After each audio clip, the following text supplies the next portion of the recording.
Angkor Wat is famously the largest religious ruin on the planet.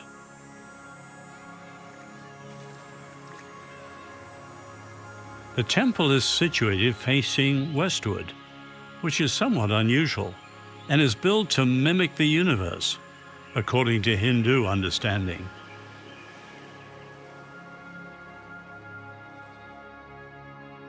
For centuries, Angkor represented the crowning achievement of the ancient Khmer Empire.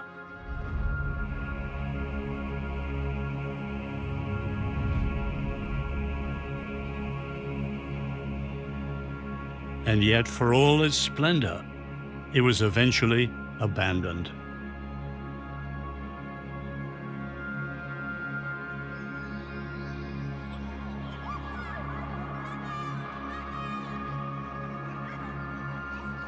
In time, the city was swallowed by the jungle and all but forgotten,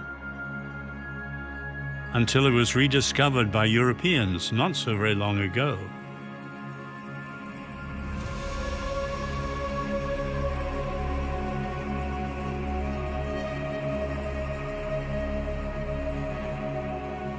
But of course, Angkor's fate is hardly unique. The same story is played out time and again. The Parthenon, the great Aztec and Mayan temples of Mexico, the pyramids at Giza, which stood for 1,000 years before Moses. These once great monuments to the unassailable near godlike power of the pharaohs now serve as the backdrop to tourist social media posts. But why? Why do civilizations rise, flourish, and fall? And more importantly, is there any alternative to decline and fall? What of our own civilization? Today it seems particularly chaotic, divided, ashamed of its past, and disconnected from its foundation, teetering on the edge. Indeed, evidence for the decline of the West can be seen all around us. Is there anything we can do at this late stage, or are decline and fall inevitable?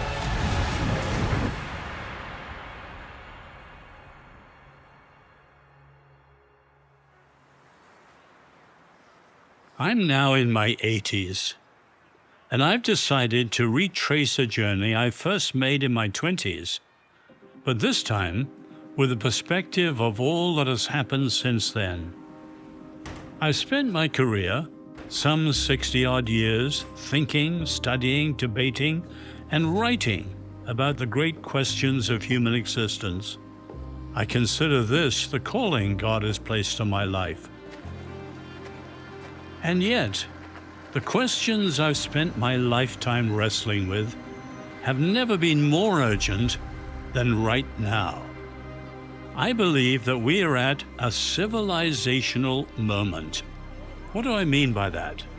A civilizational moment is a period of crisis when a civilization, our civilization, completely loses touch with the inspiration that made it what it is. In other words, our foundational inspiration, our original dynamism is gone. We've lost it. It is at this point, like all the other civilizations that have come and gone before us, that we face three clear options: renew the original inspiration, replace it, or decline.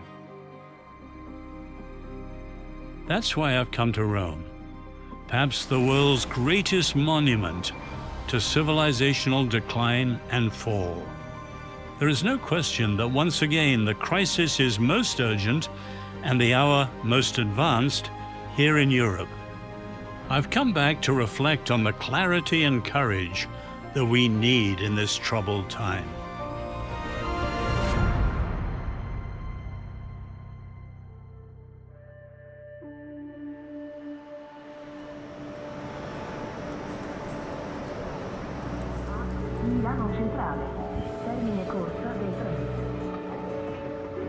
It is my conviction that we all have a decisive choice before us.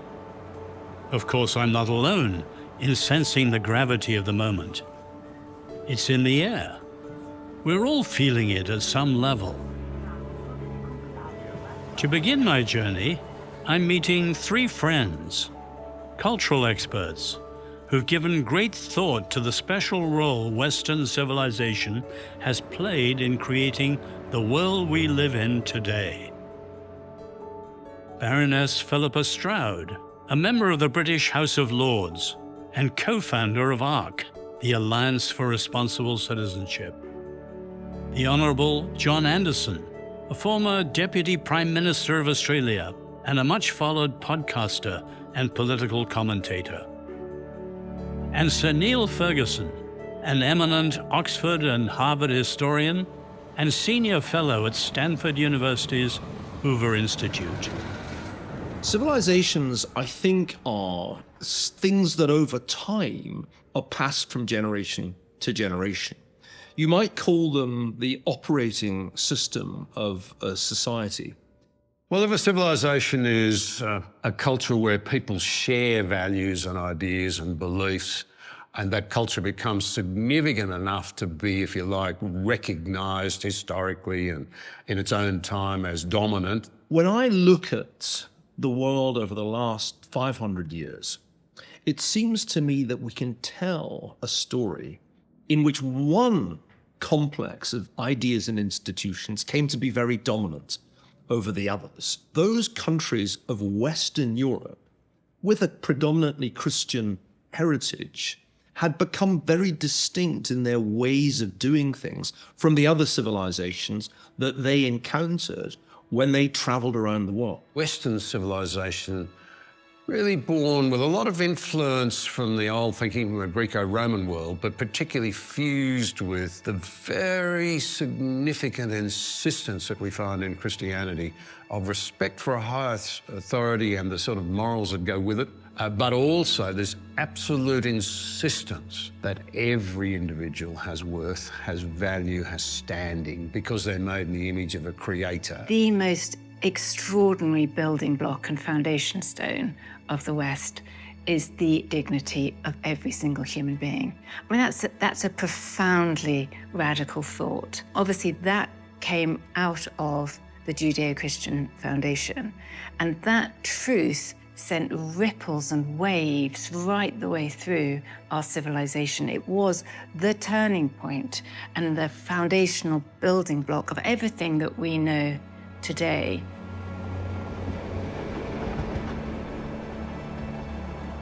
I have often spoken and written on the importance of Western civilization, how it is unique in human history, and why it is worth maintaining. But it never fails to amaze me how frequently we need to remind ourselves of its successes, and how often they are taken for granted by its beneficiaries. Indeed, it is often those, like me, who were born outside the West, who most deeply appreciate what is distinctive and valuable about Western culture. This is certainly true for my friend Ayaan Hirsi Ali, a Somali-born writer, activist, who now lives in the West and defends it with remarkable courage. And few, perhaps, are able to describe and dissect attacks on the West with as much insight as David Berlinski, an American mathematician, professor, and philosopher, now living in Paris. Every civilization has a history, and if you say, why did mathematics of a certain kind, why did science of a certain kind arise in 16th, 17th, 18th century Europe? Of course, some part of the explanation will be the history of this culture. And that's unmistakably Greek, Judeo-Christian in its nature. These are ideas that belong to the history of Western culture. They don't really belong to the history of another culture. As a Westerner, you don't have to imagine how life would be under Islam or under communism. All you have to do is buy a plane ticket and go to any of these places that Western civilization has barely touched and spend some time there. The level of education you will get is much better than years and years at Harvard.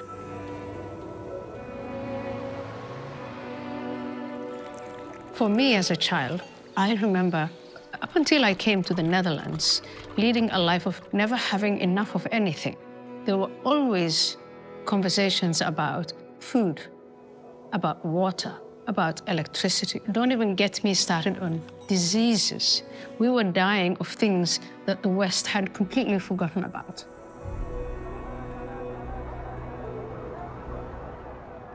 The next thing I thought was amazing about the Netherlands was, how do you organize people for the common good instead of for the selfish collective clan or tribal thing, which leads us to this constant cycle of violence where we're never able to build anything?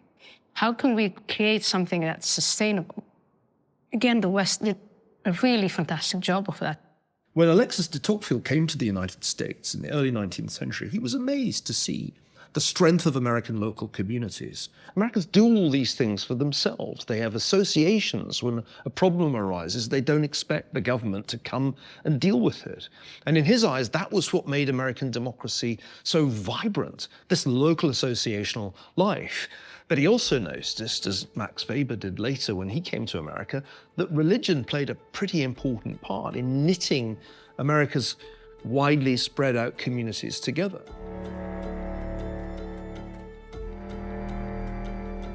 When I first came to the United States to work, which is now more than 20 years ago, there still seemed a clear difference. Americans seemed more believing and more observant in religious terms than their European counterparts. But that difference is fading, particularly since COVID. American churches start to look quite empty. I do think our civilization is at tipping point.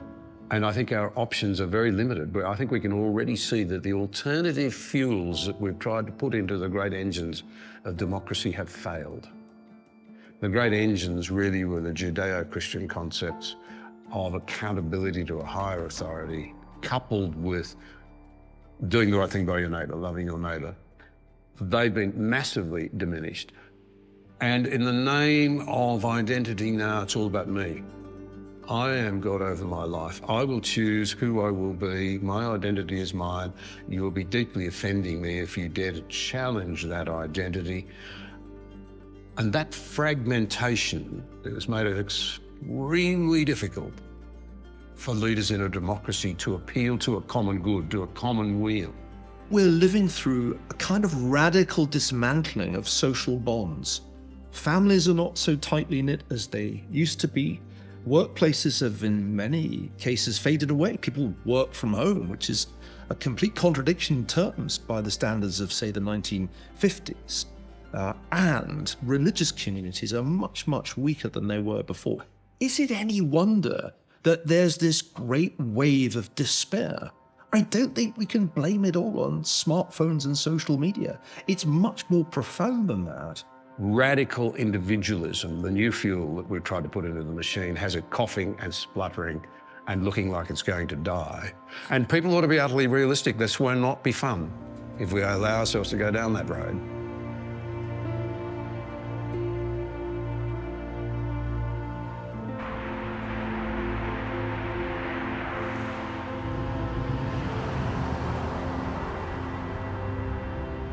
It was nearly 60 years ago when I first drove up into the Alps and walked through the doors of L'Abri, the little study center and community to which thousands were drawn in the 1960s. I had recently graduated from university, steeped in the times, the counterculture of the 60s, seeking to make sense of the extraordinary times that were exploding around us. L'Abri was revolutionary for me. It was where my faith was deepened and expanded, and my understanding of our momentous generation was first set on a fruitful path. It was where I was mentored by the Christian visionary, Francis Schaeffer. It was where I met my beautiful and beloved wife, Jenny. I spent countless hours in and around these mountains, hiking, thinking, debating, praying. And it is here that my faith, my family heritage, and my own sense of calling all came together to be the central inspiration of my life. My ancestor was a barefoot shepherd from County Kildare whose grandson had a knack for making good beer. And I'm descended from the youngest son of Arthur Guinness. And what many people don't realize was he came to faith through the revival under John Wesley. And he was an ardent Christian ever since then. So my side of the family has kept the faith ever since. My grandfather went to China as a doctor in the late 1890s. He survived the Boxer Rebellion and founded one of the first Western hospitals in China. Both my parents were born there, although they went back as missionaries in the 1930s. I was born in 1941 in a small, nondescript village in north-central China in the year that many people consider the low point of the whole 20th century. Pearl Harbor in the US, the plans for the Holocaust under Hitler, and the first proposals for the atomic bomb, which so changed the world. But we were in an area caught between three armies. The Japanese had invaded on one side, and they killed 17 million in the invasion, including the horrendous rape of Nanking, the most savage and brutal massacre in the whole 20th century. On the other side, we had the communists, and on the third side, we had the nationalists. To stop the Japanese, the Chinese flooded the dikes of the Yellow River, and they killed 900,000 of their own people overnight.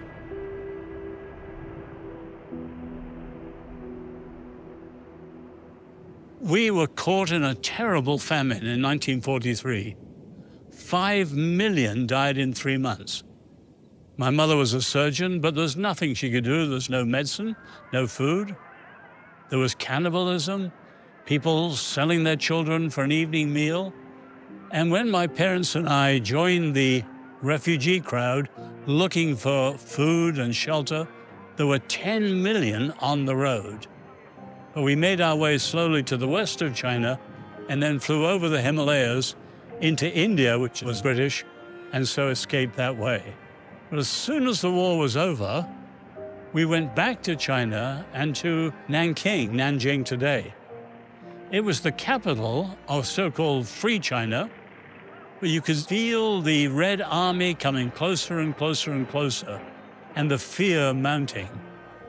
And I will never forget the day in January 1949 when my dad said to me, "Son, we're in trouble.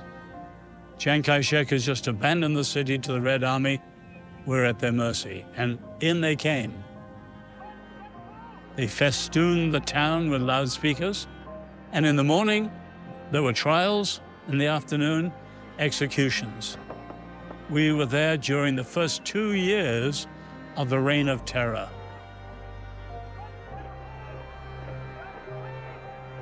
So my first 10 years were a crash course in the realism about life.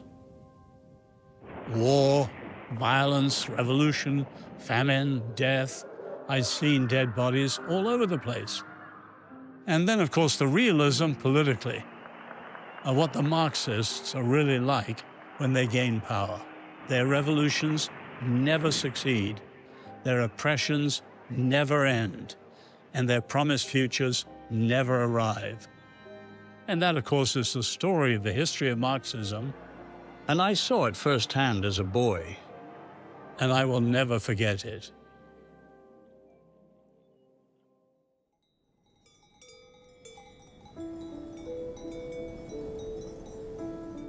Over the years, I have held countless conversations, both with individuals and with groups, on the topic of calling and how to engage with our modern culture. I'm always asked, well, that's all well and good, but what should I do about it? And of course, that's the hardest question to answer. And so on the individual level, what can any of us in our own lives truly do to encourage renewal? There's an enormous temptation to say it was better before, it's going to the dogs now. And I'm going to give in to that temptation completely. It seems to me that we are going to the dogs. The world is spinning out of control. Fundamental principles are being neglected. Democracy as a system or political arrangement is under ceaseless attack in the United States, but certainly in large parts of Europe as well. There is a great deal of uninformed speculation about the appropriate forms of government, the appropriate limits of government. The only thing that I can see very clearly is that all governments, all structures of authority have become profoundly weakened. Religious, moral, psychological, philosophical. They've just become profoundly weakened.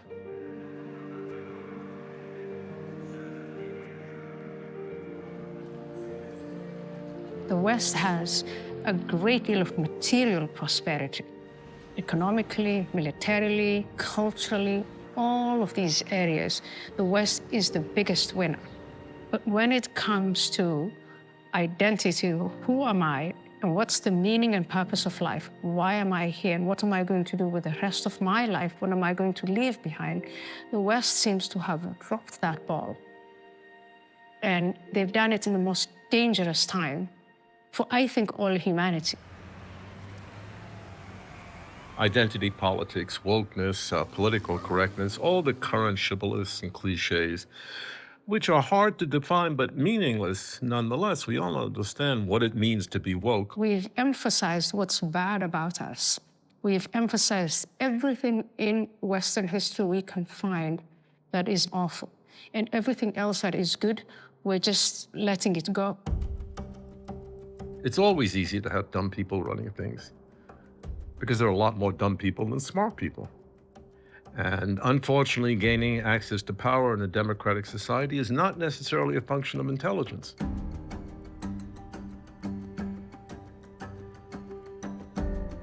Why have all the institutions of authority more or less collapsed? I mean, you have dumb people in a position of authority, and for a long time they run things. But since the 60s, almost every institution of authority seems to have undergone an internal dissolution and collapse. Certainly it doesn't command respect. Is there anyone who deeply respects the Department of Motor Vehicles, the Internal Revenue Service, the Secret Service, Congress? All the organs of government, all the organs of art, all the organs of culture seem deeply compromised. Compromised not only by stupidity, by an ideological bias that everyone on earth finds repugnant. That's an interesting question. Why'd that happen? What do we mean when we talk about wokeism? I think the answer is that it's a pseudo-religion. Wokeism is a kind of cult. You do strange things like announce your preferred pronouns at the beginning of meetings, which is a kind of weird social innovation. You use cultish language that nobody else uses in the real world, like intersectionality, a word that I think no ordinary American would be able to define. So now it's cultural communism. It's not about the proletariat, the haves and the have-nots. It's about dividing society into the oppressor and the oppressed. And the oppressor is the white, heterosexual male. Christianity is seen as the religion of the white, heterosexual male. Western civilization is seen as the fruits of the white, heterosexual male. So there is this campaign to destroy all of that. Radical political Islam finds the West in this state and thinks, this is a very easy takeover. We don't actually have to be taking planes and driving them into tall buildings anymore. We can do it a different way. Take advantage of the woke. They're saying their society is rotten to the core. Their society is oppressive. Why don't we just go in and offer them something different?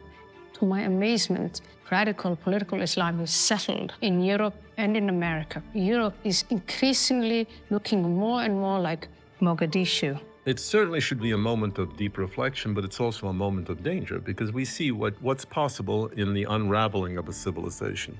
And it's very, very easy to unravel a civilization. A man who could not build a pigsty can nonetheless destroy a chateau. And I think that's true of civilization. People who could not in a million years put together a civilization are perfectly capable of destroying it.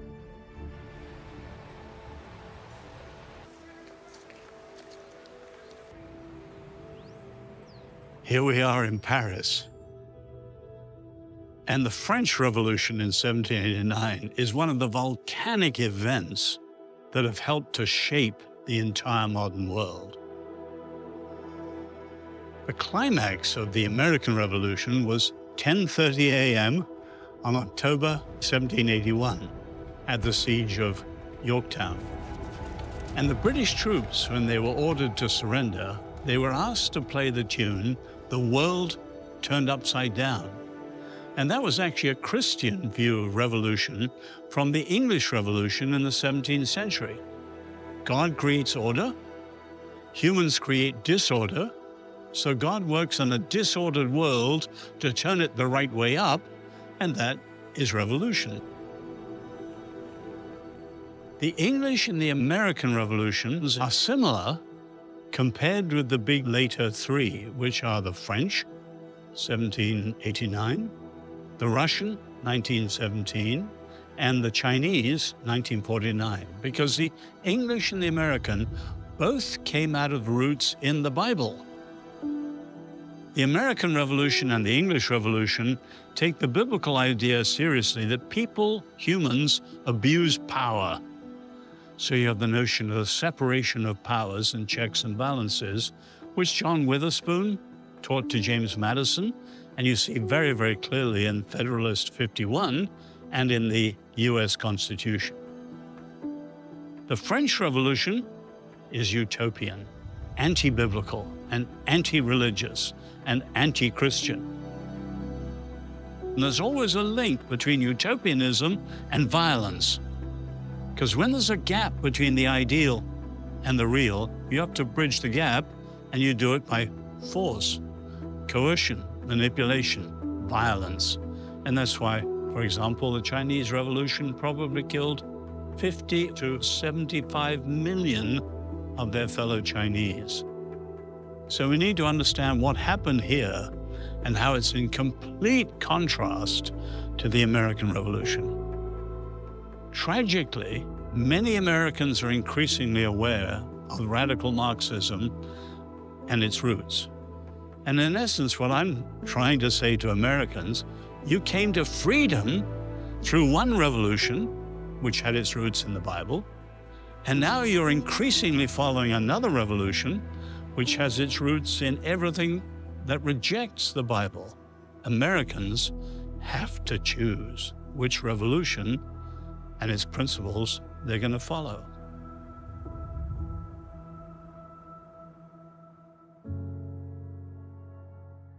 My father, leaving China, said his one deep sadness was leaving 2 little graves behind, my brothers, who died.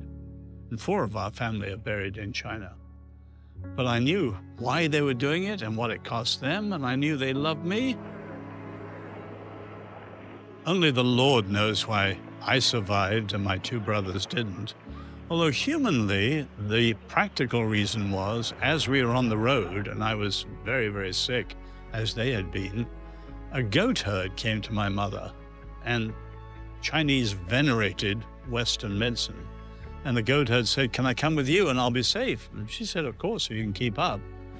And it was his scrawny goats that gave just the minimum of goat's milk on which I survived and eventually came round. So I'm grateful to goat's milk and love it ever since.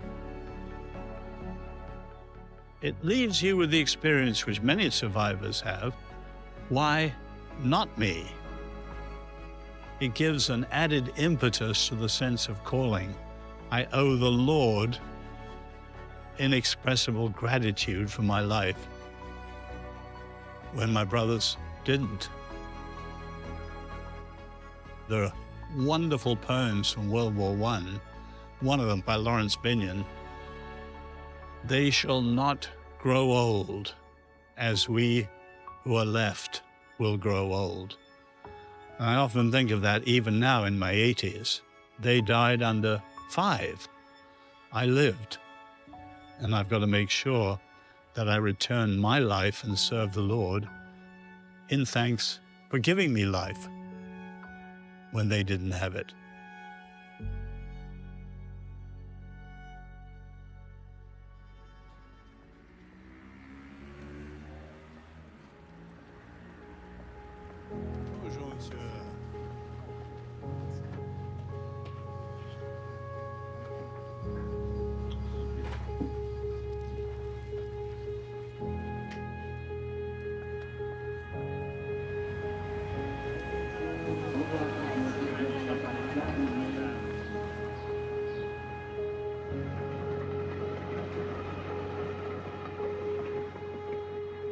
I've decided to end my European journey in London.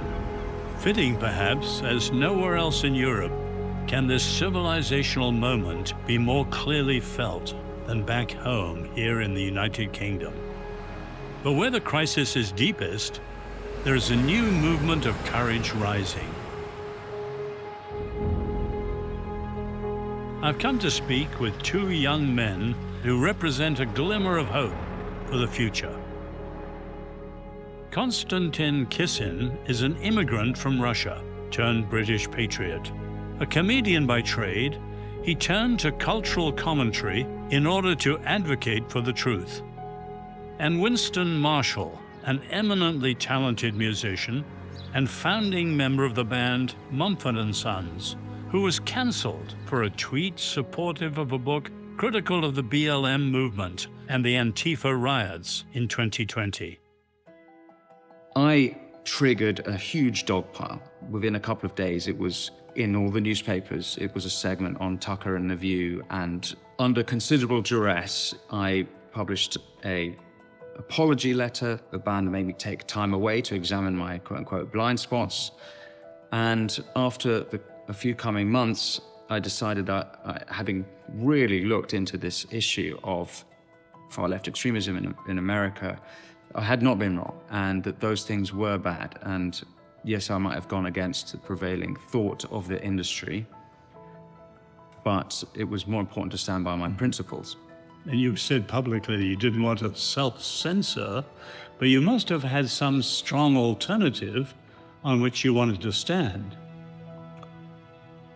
Well, the truth. The job of the artist is to tell the truth.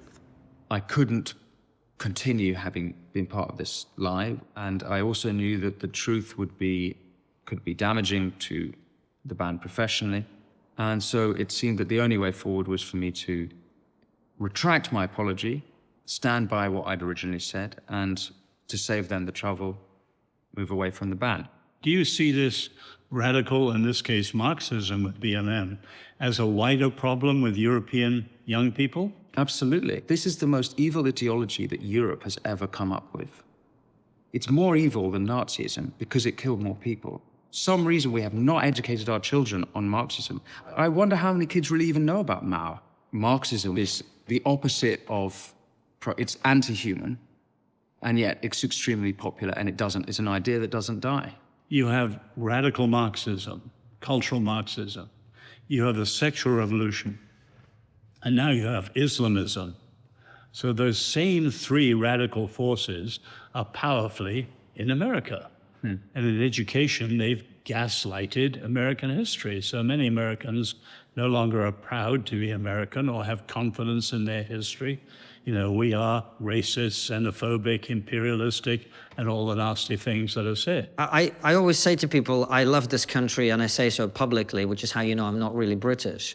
I don't remember feeling that. I don't remember people being embarrassed about being British at the time, which increasingly people do seem to be. It feels to me, at least, that this has happened in my lifetime.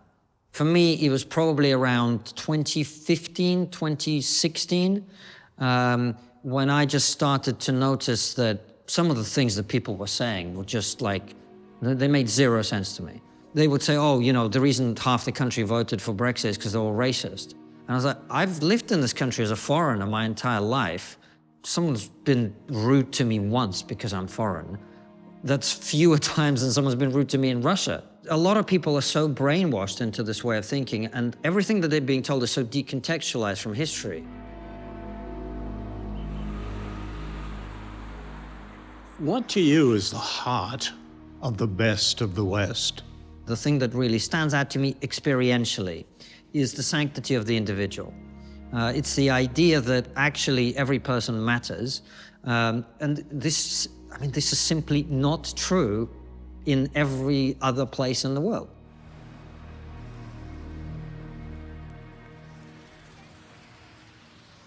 Question is, you said we're in a civilizational moment, and I agree with you.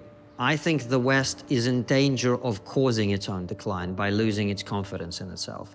And if we do that, then we will be in decline and things will really, really be terrible, not just for us, but for everybody. The West's dominance around the world has been what has ensured that the greatest number of people around the world have been lifted out of poverty, have been given freedoms that they didn't have before, have enjoyed opportunities that they didn't have before.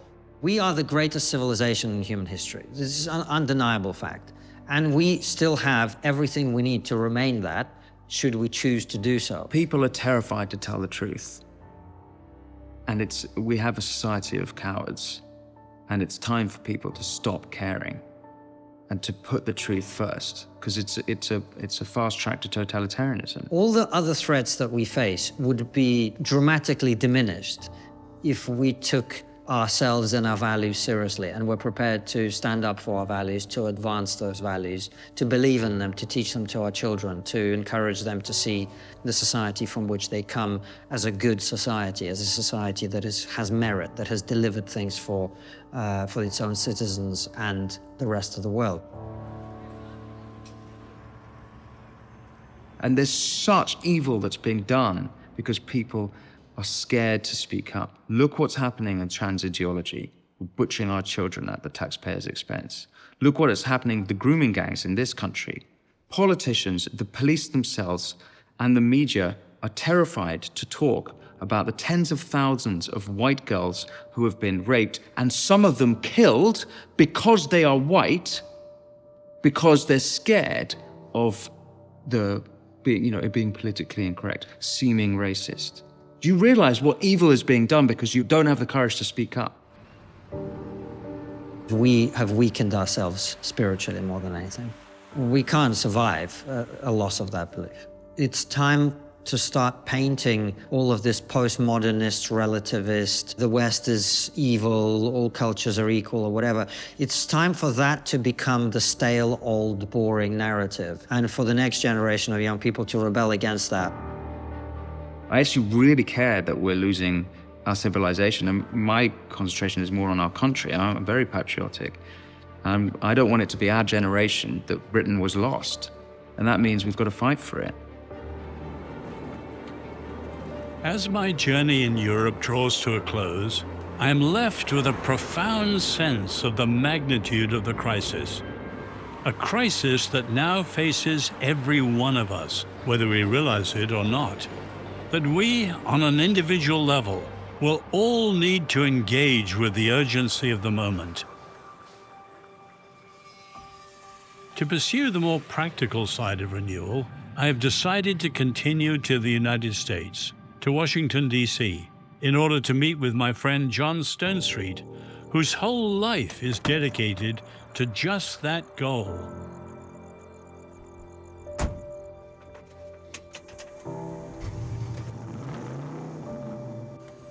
John is someone who truly understands the times.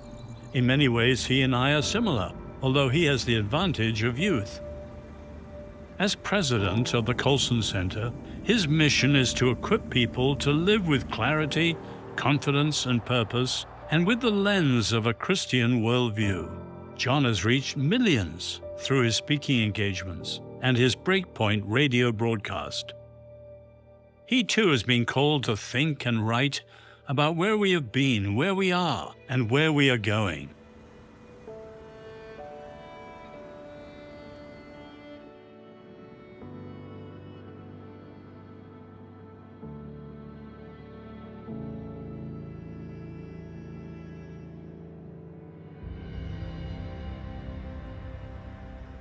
Here we are.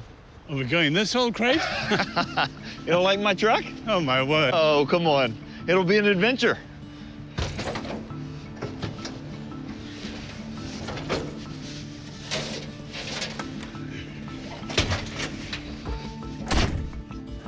Wait till you hear this baby hum.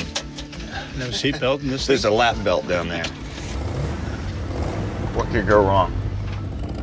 I could think of a few things.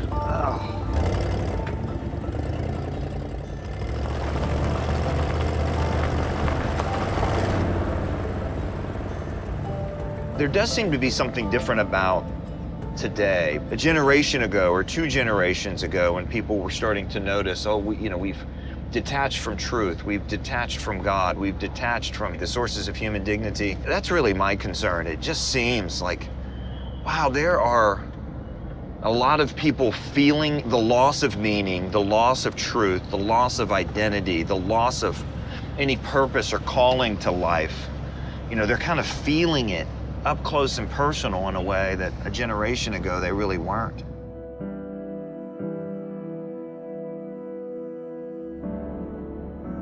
So you're seeing all the chickens coming home to roost. And so people really feel now that things are degenerating rapidly, and they are. Ernest Hemingway in his The Sun Also Rises has a famous description of bankruptcy. And one character says, how did it happen? And the other says, it happened 2 ways. First, gradually, and then suddenly.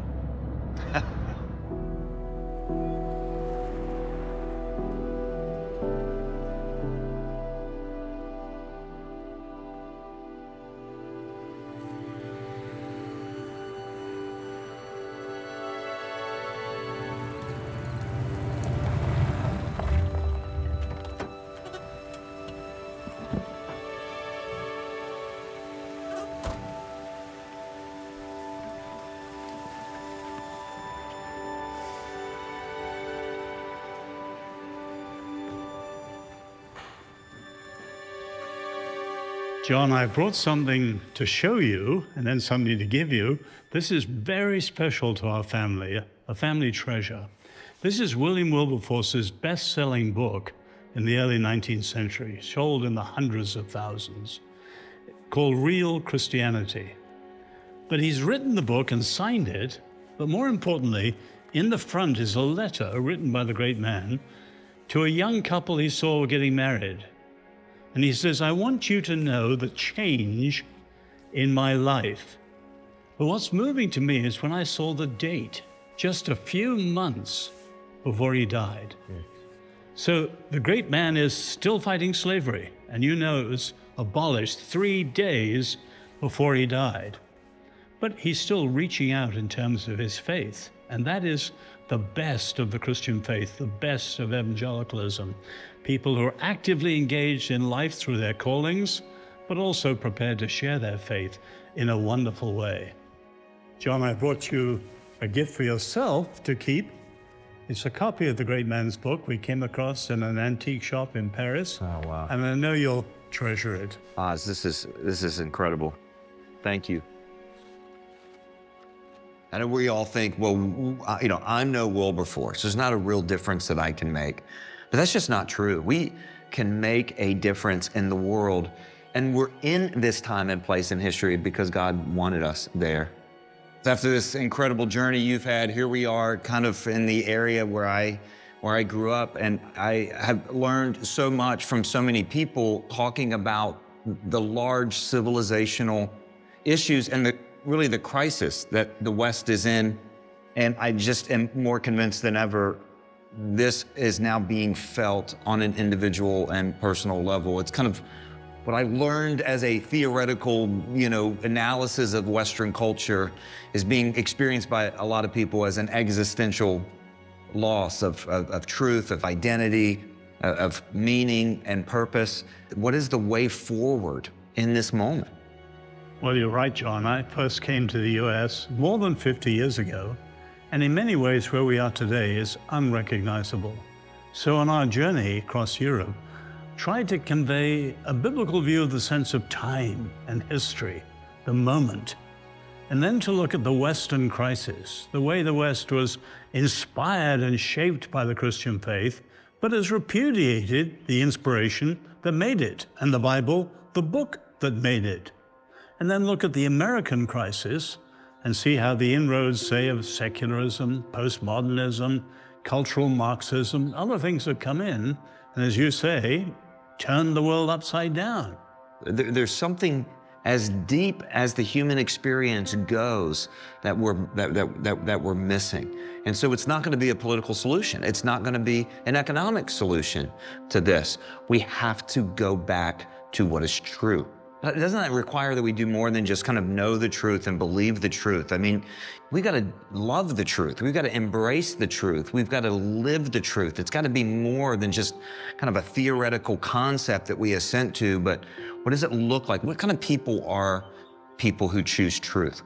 And it'll be eventually all up to each of us in our spheres. You know, I used to know Francis Schaeffer, and among many of the things he was famous for was the line, "There are no little people."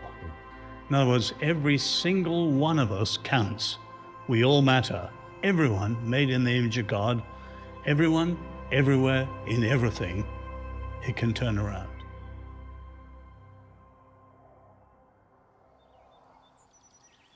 As Oz says, the renewal of a civilization doesn't involve just the powerful. Renewal begins when believers everywhere embrace what's true and have the courage to act. Chloe Cole grew up in Central California. Like so many young people today, Chloe struggled with her identity. And like so many young people today, she sought comfort and companionship online. But what she found there were harmful ideas about who she is. I had heard the word transgender a few times, but I thought it was just kind of a funny concept, and I didn't really care for it until I was actually seeing it just being presented to my face through my usage of social media. A lot of these users were kids my age, or maybe a little bit older, who identified with the opposite sex or another part of the LGBT community. But it was primarily like these girls who called themselves males. Maybe the reason why I'm so interested in this is because I'm one of them. I wasn't supposed to be a girl. That's why I'm so uncomfortable with myself and my developing female body. I was born with a male brain. Maybe half a year or so of being exposed to this content was when I decided to go all in into transition. And they really drilled it hard into my mom and dad's head that, like, you're gonna have to choose basically between having a live son or a dead daughter. And it's the only choice that they give parents. They say it's transition or die. Chloe started her transition when she was just 12 years old, first with puberty suppressants and then cross-sex hormones at 13. And at just 15 years old, Chloe underwent a double mastectomy. I didn't have the clarity or maturity yet to be able to realize that my transition was actually destroying me. I was still very much in the mindset of, okay, maybe I just need to move further then, because I'm not satisfied. I started to wonder, like, what's wrong with me this time? You know, like, I look like a guy, everybody thinks I'm a guy, everybody accepts me, and yet I'm still not happy.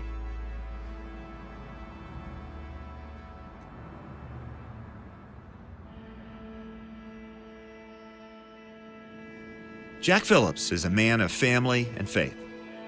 He served his community for years as a cake artist and small business owner. But in 2012, on a beautiful sunny Colorado day, everything changed. And that's when Jack chose to take a courageous stand. Two men came in and I sat down with them and asked them, you know, my name's Jack, how can I help you? They said, we're here to look for wedding cakes. The other one said, it's for our wedding. And so I knew what my answer was going to be. I just didn't know how to phrase it or how they would take it. But I told them, I'll make you birthday cakes, shower cakes, sell you cookies and brownies. I just don't do cakes for same-sex weddings, meaning that I'm glad to serve you, but I can't create the cake that you're asking for. You can have anything in my shop. You're welcome here. But I can't create that cake because of the message it expresses. The gentleman on my right jumps up, flips me off, starts swearing at me, and storms out of the shop. The other one got up and left as well. And I thought, that's crazy. Nobody's ever sworn at me like that before. They eventually filed a lawsuit against me with the state of Colorado. So everything turned on that conversation. This was Thursday afternoon that they came in, about 4:30, and by the time it closed at 6, I probably already had a half a dozen hateful phone calls, death threats, just all kinds of horrible things that a gentleman call me and say, you know, I'm coming to your shop, I've got a gun, and I'm gonna blow your head off. And then a Bible verse came to me, 2 Timothy 1:7. It says, God has not given us a spirit of fear, but of power and of love and of a sound mind. And the sound mind part is what struck me. It's like, this isn't my fight, this is his. And from that moment till today, I'm still at peace with everything that's gone on. But I was surprised at how quickly things blew up.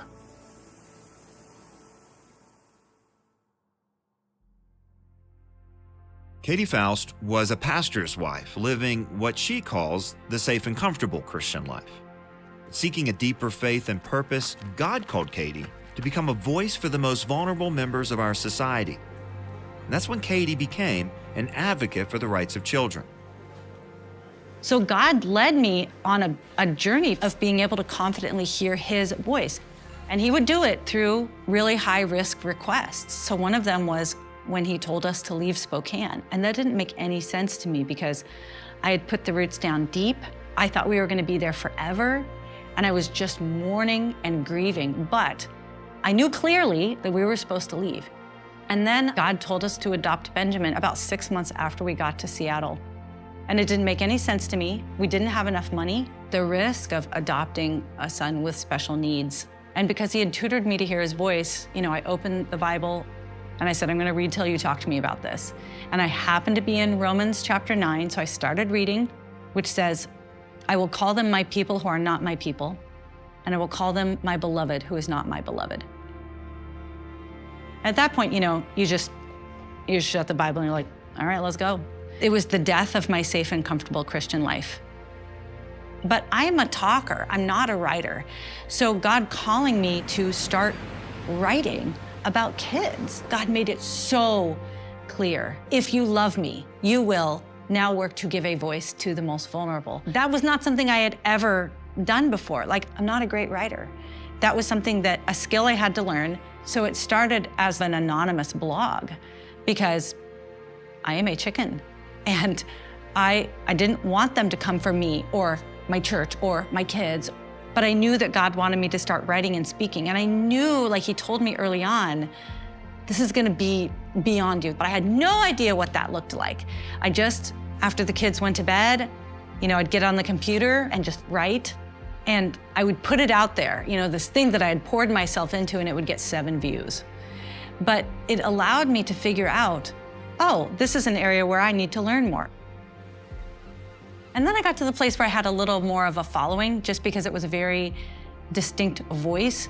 It was hard on the immovable, unbending realities of children and what they need in terms of marriage and family. It was sort of a distinct lane that I was inhabiting. And I never would have thought of that myself. But it was at God's direction, because he had tutored me to hear his voice, because I understood that I needed to obey even if it didn't make sense. Even if I wasn't good at something, I was just supposed to do it.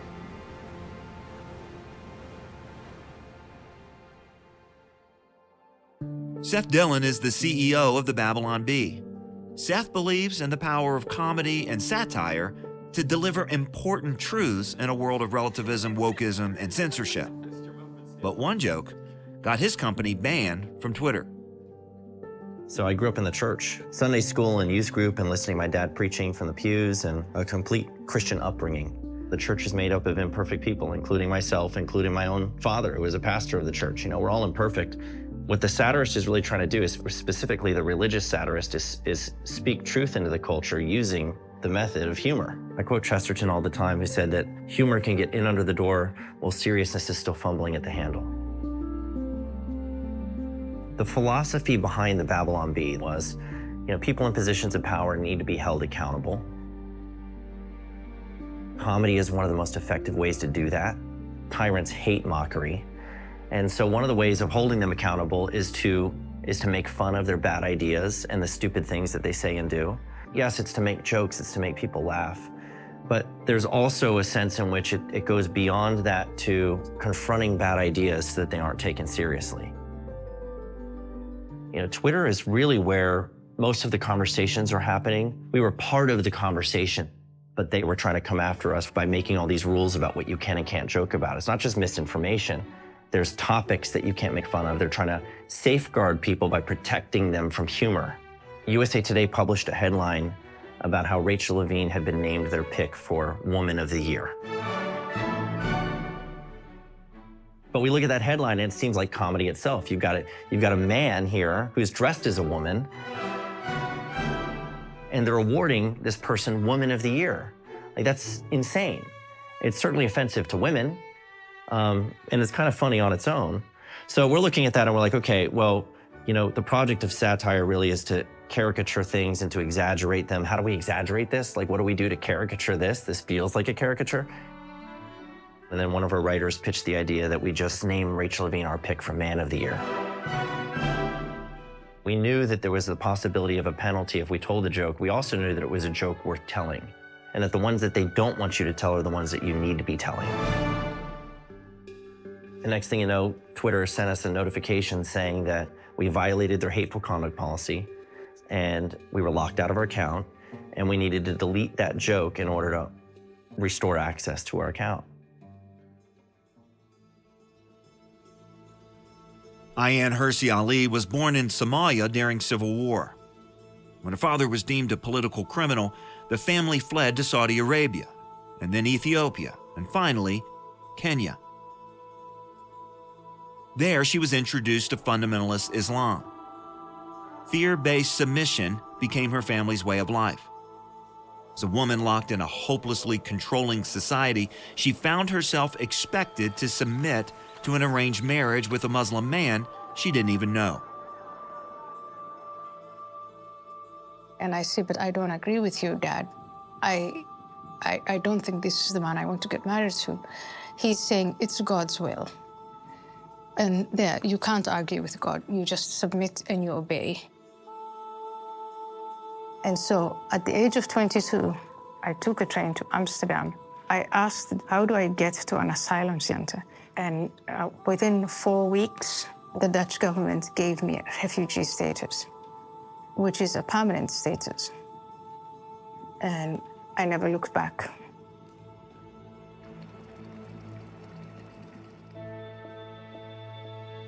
I wrote this letter to my father explaining why I made the choice and apologizing and saying, I know I shamed you, I know I've broken the code, I know all of these things, but I did it for this reason, and forgive me, forgive me, forgive me. And he took a red pen, he cursed me and he disowned me and called me some really ugly names.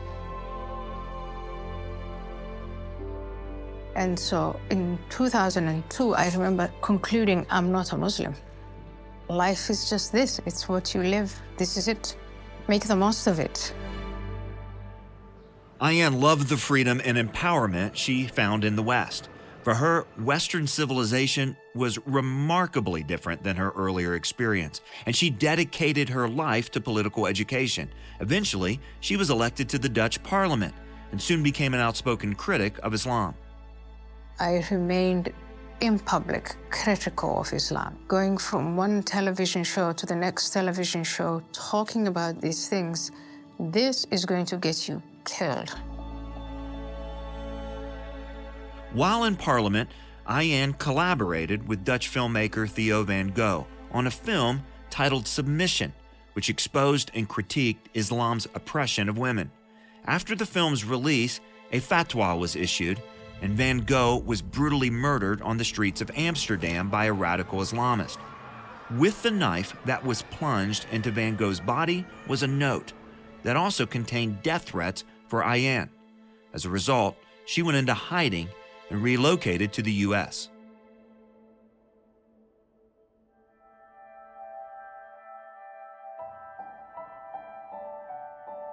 When I was being rolled in, I was just nervously babbling my doctor's ears off. And I remember looking in the back corner of the room, and there was this young male nurse. He had this look of horror on his face the whole time. And I think retrospectively, I now recognize that that's the face of I'm doing this to a kid.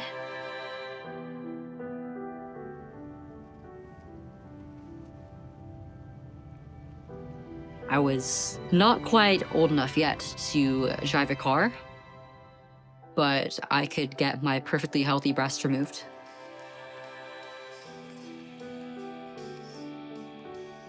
It was not an easy process to deal with or cope with at all. Something changed the day of surgery, and as soon as I woke up, and as soon as I went home, and once I had the stitches taken out, and I had to start taking care of the wounds, and looking down at that area of my chest, that area of my body, and what was left of my breast every single day, it was horrific.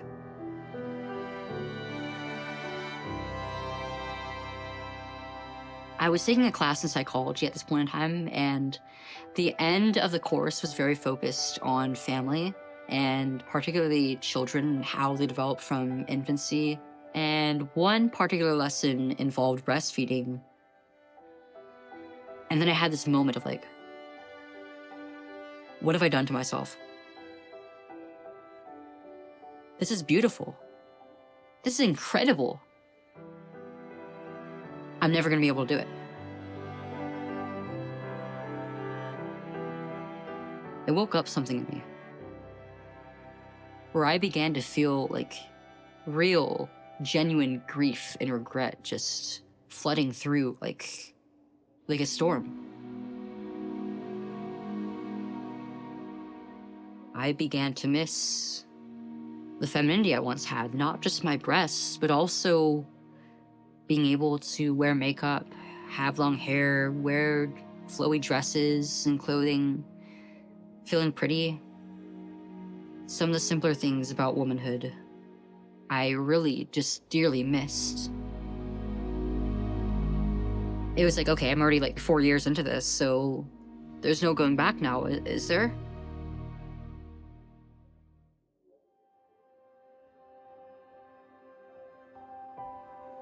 And then I had different people telling me that, this is a case that will go to the U.S. Supreme Court. Like, seriously? To the U.S. Supreme Court? Doesn't the Constitution protect my right to live according to my freedom, to freely exercise my faith? But eventually we did get to the U.S. Supreme Court. So the day that I heard that the court was going to hear my case, I was here in the shop, and I was on my computer, and there's a website that I've become familiar with called SCOTUS blog. And so I'm looking at the screen, waiting, and suddenly I see 5 words on there. It's like, Masterpiece Cake Shop has been granted. 6 years later, it still gets me. That chokes me up. That day, I couldn't talk to anybody. I couldn't call anybody and say, hey, guess what? The Supreme Court's hearing our case. And it finally got my voice back where I could talk, and the only one that I could tell that was here was a homeless guy who comes in occasionally. So I told him, I get to go to the Supreme Court. And one of my attorneys told me, no, the worst that could happen is that they grant your case and you lose. And I think it was at that point that I realized how much larger this was than me and my cake shop, that this case represented every American. Because free speech is for everyone. And if I lose my rights, if they can take away my rights, they can take them away from anybody and or everybody. And I realized that what God has called us to do is so much larger than what I initially thought.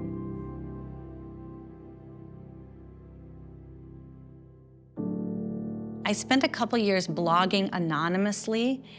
That allowed me to work out a lot of the problems in my arguments and identify the holes in my worldview around marriage and family in relative obscurity. So I didn't necessarily hit, the national scene or start writing amicus briefs right off the bat. I had a couple years to just write blog posts.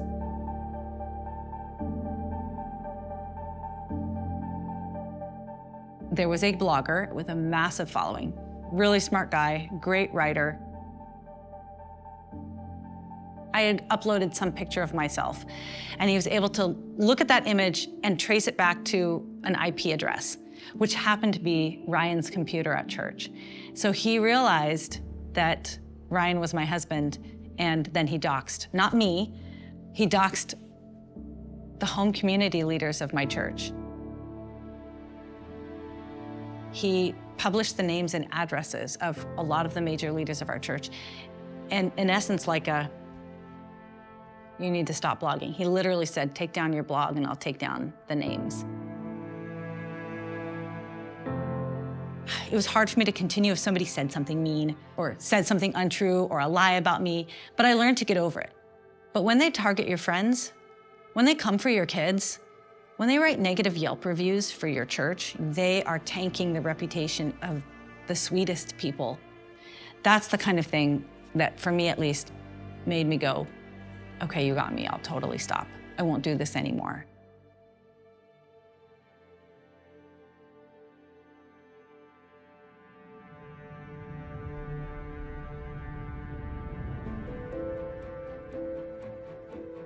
And so that prompted a decision that we needed to make. Like, at this stage, do we now censor ourselves and take down the joke in order to continue posting on Twitter, which at the time, we had 1.4 million followers. It was a big audience and it drove a lot of traffic for us. They could take it down if they wanted to. That's up to them. This is their platform. But they wanted us to take it down. And we're like, no, we're not gonna delete it. We're gonna come what may, we're gonna stand by this joke. And it could mean that we never tweet again. We just lose access to our Twitter following. But at some point, if no one's willing to push back on that because they don't wanna lose access to their following, then the tyrants win.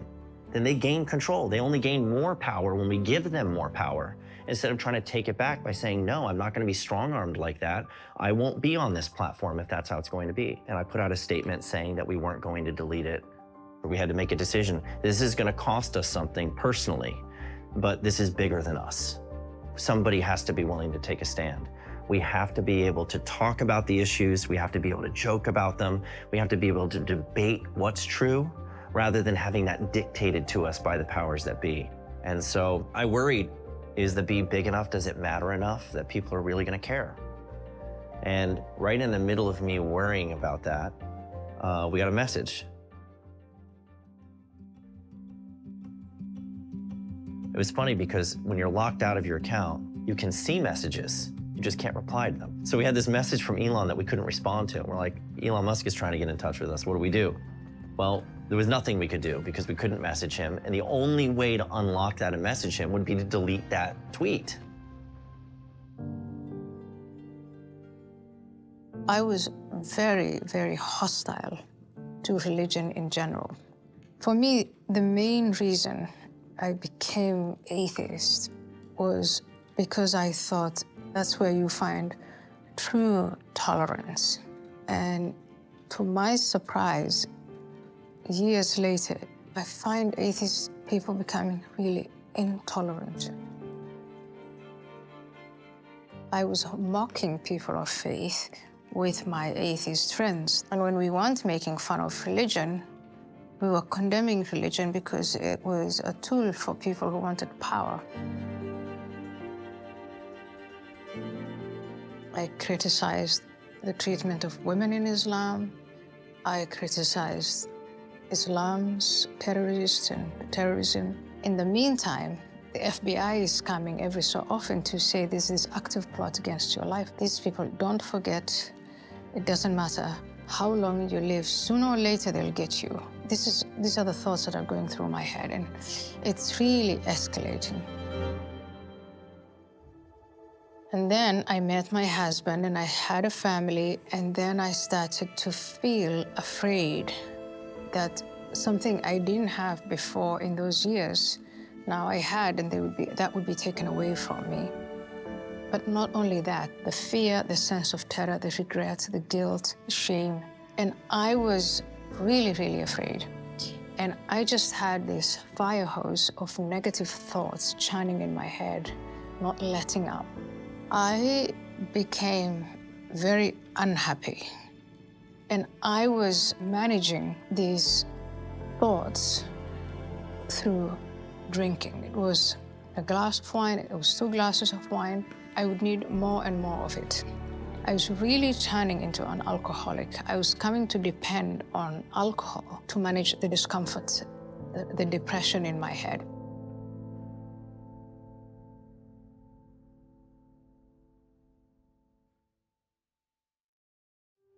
So I made the choice to detransition. I went off hormones cold turkey. I never wanted to look at the syringe ever again.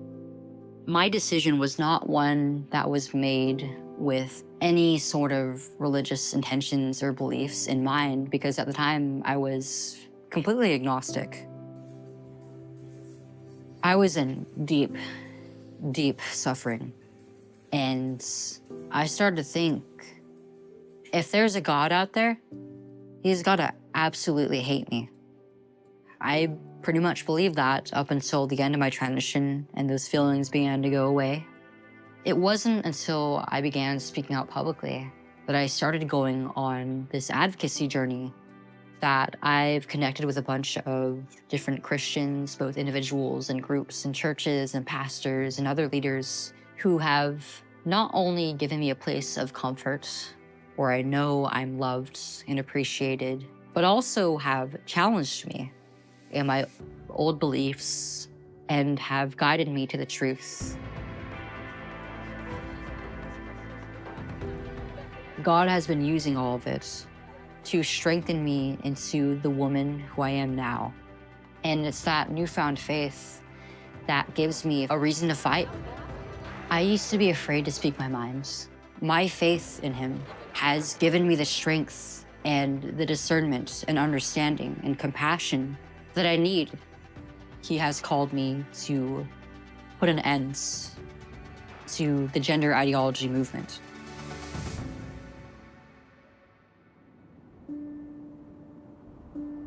We didn't know what day the decision would be released. You never know on any given case.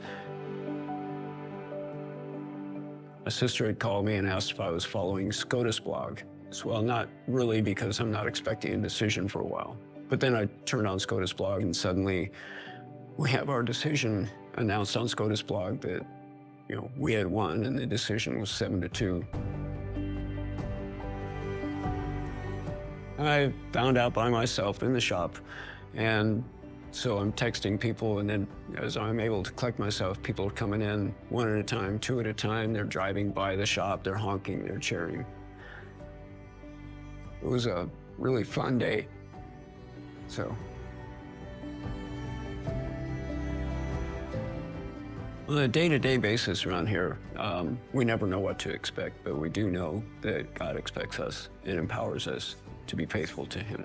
So that's what we want to do, no matter who comes in the door, who calls us on the phone, what kind of cake they order, or how they want to treat us, or whatever. We want to be faithful and gracious and show God's love. You have to stand by your faith, and God is fully capable of taking responsibility for my obedience.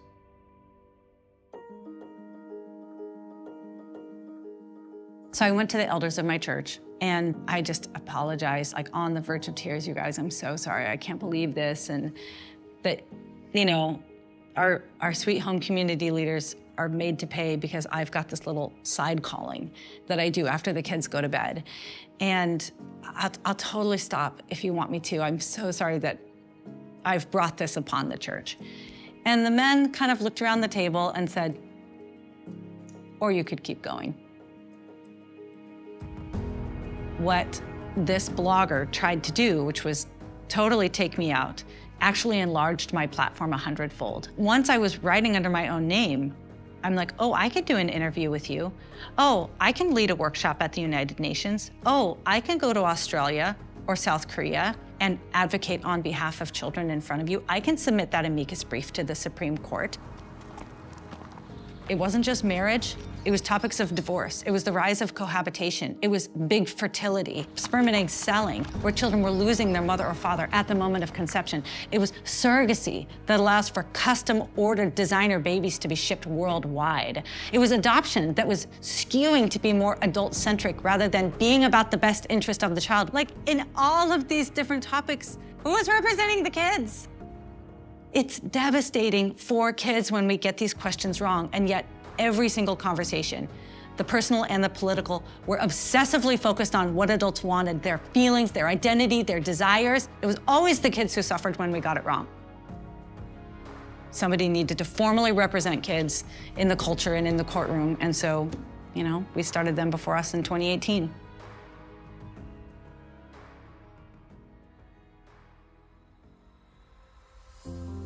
And then we get a call from a number we don't know.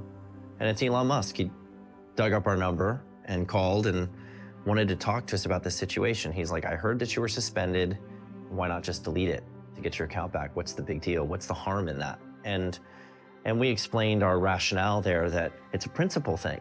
You know, like we have to be willing to stand by this and say, we should have the right to tell jokes, especially jokes that carry the truth in them. That should be something that we're allowed to do in the public square. And if we're not allowed to do it here, that's a problem that needs to be dealt with. And he agreed with that wholeheartedly. At the end of the conversation, he closed it out. He goes, I might just need to buy Twitter. From his perspective, comedy should be legal. You should be allowed to tell jokes in the public square. It's hard to get your hopes up that something like that might happen, that the world's richest man might end up bailing you out of Twitter jail. Finally, he closes the deal, and then his first day as CEO, literally day one, he sends me a DM at 4 a.m. that said, do you want the Babylon Bee restored? There will be no censorship of humor. And I agreed to go to a rehab center. But when I get there and I talk to this wonderful therapist, she says, I really think what you're going through is spiritual emptiness. It's spiritual bankruptcy. AA has 12 steps, and step 1, 2, and 3 is this total surrender. And in that process, prayer, writing down the qualities of God, it just strikes me, this figure I'm describing is the figure of Jesus Christ. Then I decide I am going to pray to Christ. And something clicked, and I felt connected, and I felt as if someone was listening to my prayers. Just a sense of peace, deep peace and calm. And at that moment, I understood I'm not going to drink again. Something changed, something real, for me, very real changed, and very dramatic. And I felt reconnected with my husband, reconnected with my children. No more pills. I don't take any medication. I don't know how to explain it other than to say it is real for me. Life is so good. And it's a miracle.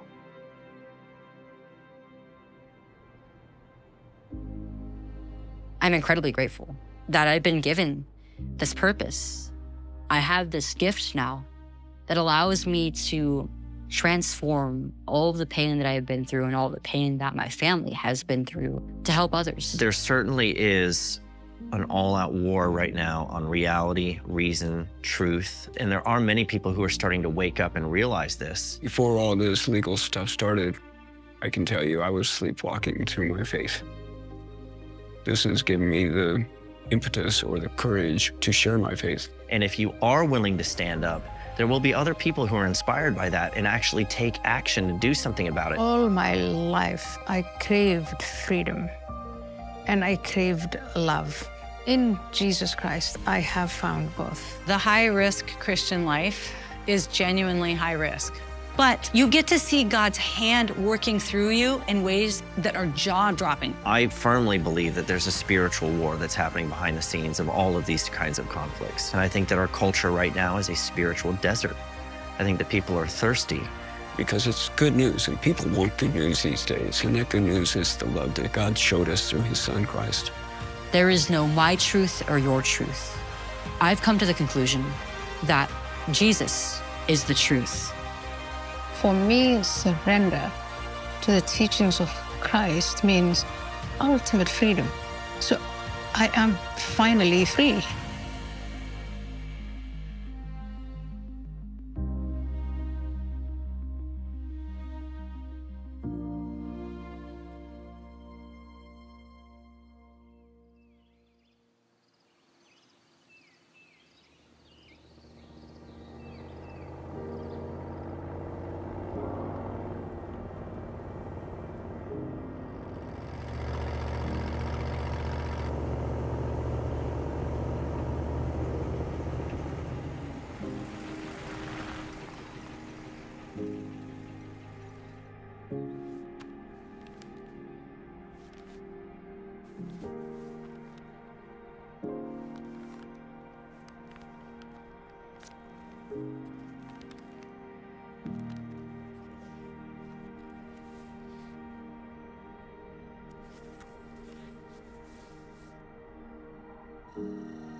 My dear John, like the great man who penned this book, we have been called by God to our own moment in history. And in answering that call, we will find the fullest purpose and meaning for our lives. And may we live and work boldly, for no other accomplishment than to one day hear the caller declare, "Well done." And now, just as I have tried in my own time, I challenge you in your generation to continue in firm conviction with the task that the Lord has given you. I'm expecting great things. All the very best, Oz.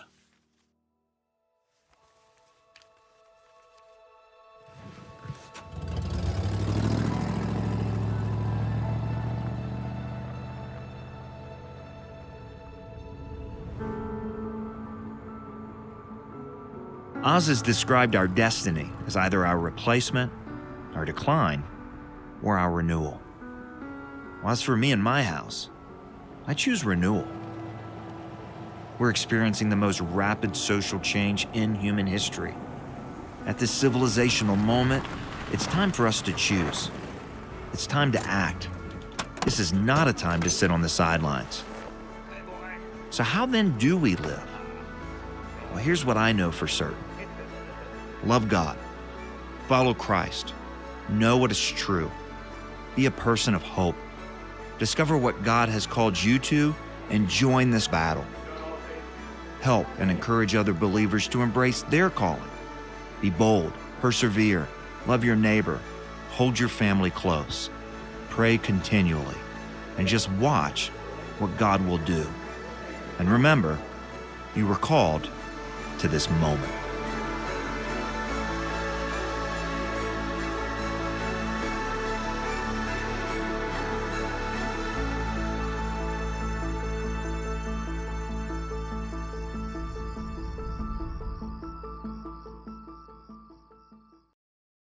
I don't know about you, but listening to Chloe Cole give her testimony now and what she's gone through physically, that gripped me as a father.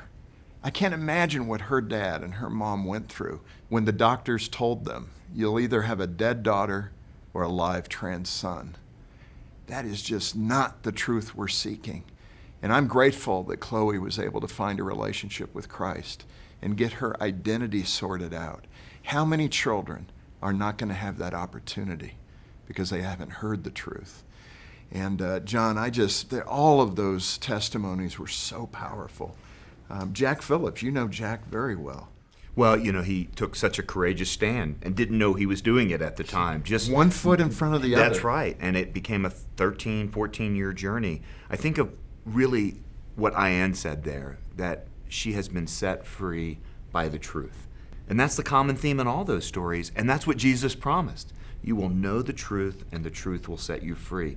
That's just as much of a reality in our cultural moment as any other. You know, John, the scripture in John 10:10 says the thief comes to steal, kill, and destroy, but that Jesus came that we might have life and life more abundantly. This is still that battle raging right now.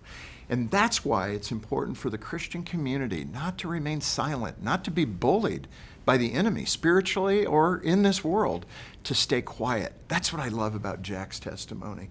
He said, no, you can't bully me into doing something that goes against my faith. And that's the kind of courage we need in the world today. Yeah, we do. And it only comes if you know the truth, and you're confident in the truth, and you love the truth. And that's really what this whole project has been about. I think when I hear those stories of courage about what Paul wrote to the church at Corinth, where he said, those who have been reconciled are then given the ministry of reconciliation. That's that sense of calling. And that's what we saw in all of those stories. They had been reconciled to what's true through Christ, and now they really see their lives as being on a mission. Yeah. And that's really what we want to call the church to at this moment.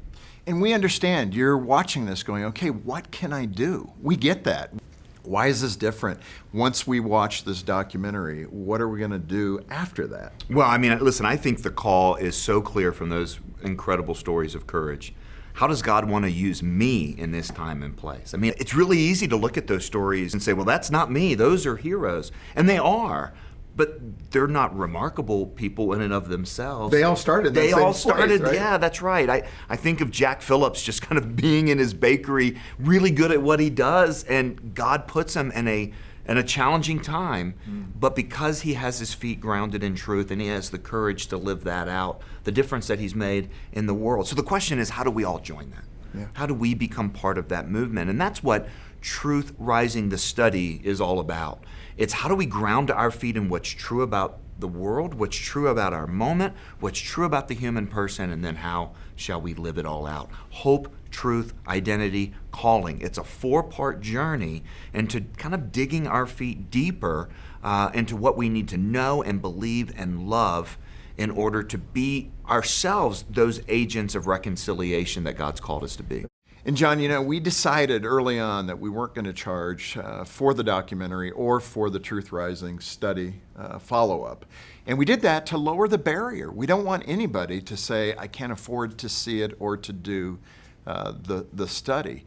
We want as many people as possible to see this great content, to spark that flame of hope that truth is real, Jesus is real, and putting all that we know into practice is what's going to change the culture.